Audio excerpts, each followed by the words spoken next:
और आज की एक और सबसे बड़ी खबर है और ये अलास्का बैठक से पहले पुतिन की चाल, क्योंकि पुतिन ने यूक्रेन पर सैन्य दबाव बढ़ा दिया है और पूर्वी यूक्रेन में ही रूसी सेना के बड़े हमले को लेकर खबर है। हालांकि 1 लाख से ज्यादा रूसी सैनिकों की तैनाती भी की गई है। ऐसे में टाइमिंग बहुत इंपॉर्टेंट है। ये समझना जरूरी है कि आखिर किस तरीके से पूर्वी यूक्रेन में रूसी सेना के बड़े हमले को लेकर खबर बहुत बड़ी है और पूर्वी यूक्रेन में रूसी सेना के हमले कैसे तेज हो चुके हैं, किस तरीके से अब सैनिकों की तैनाती कौन कौन से इलाकों में की जा रही है, इसको लेकर करूंगी चर्चा। मेरे सहयोगी मनीष झा स्टूडियो में इस वक्त मेरे साथ है और अलास्का में होने वाली वार्ता से पहले पुतिन की ये चाल आखिर है क्या?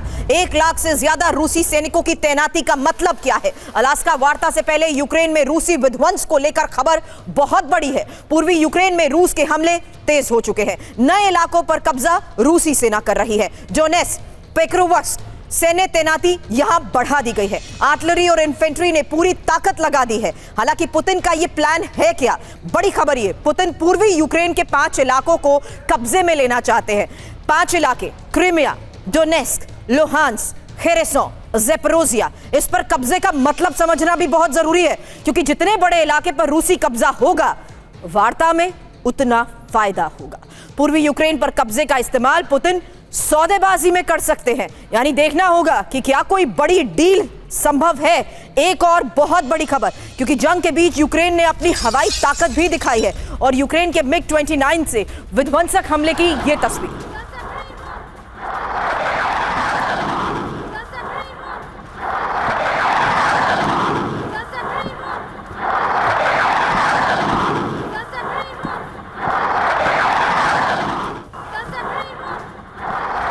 कुर्स्क में यूक्रेन के बारूदी हवाई हमले कैसे तेज हुए, MiG-29 फाइटर जेट से विध्वंसक अटैक की एक और तस्वीर।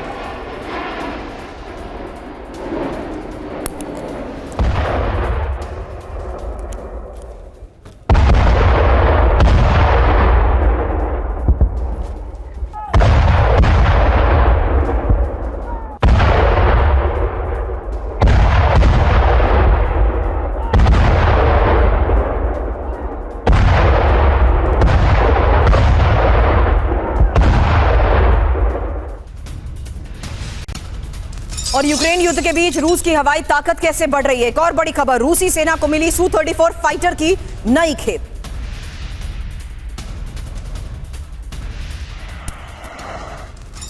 रूस ने यूक्रेन पर ड्रोन से किया अटैक। यूक्रेनी जवानों को कैसे टारगेट किया, उसकी तस्वीर।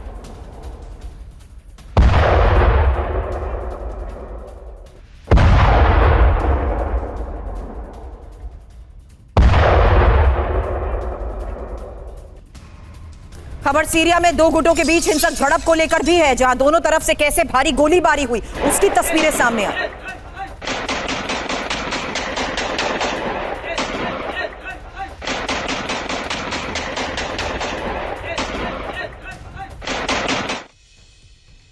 बहुत बड़ी खबर है, कल अलास्का में ट्रंप और पुतिन की मुलाकात और सीज फायर पर मंथन। लेकिन इस बैठक से पहले ट्रंप के 2 ऐसे बयान जो ये इशारा करते हैं कि कल होने वाली बैठक के नतीजों पर ट्रंप को ही भरोसा नहीं है। ट्रंप ने अपने पहले बयान में पुतिन को धमकी भरे लहजे में कहा है कि अगर पुतिन युद्ध खत्म नहीं करते तो उनको गंभीर परिणाम भुगतने होंगे।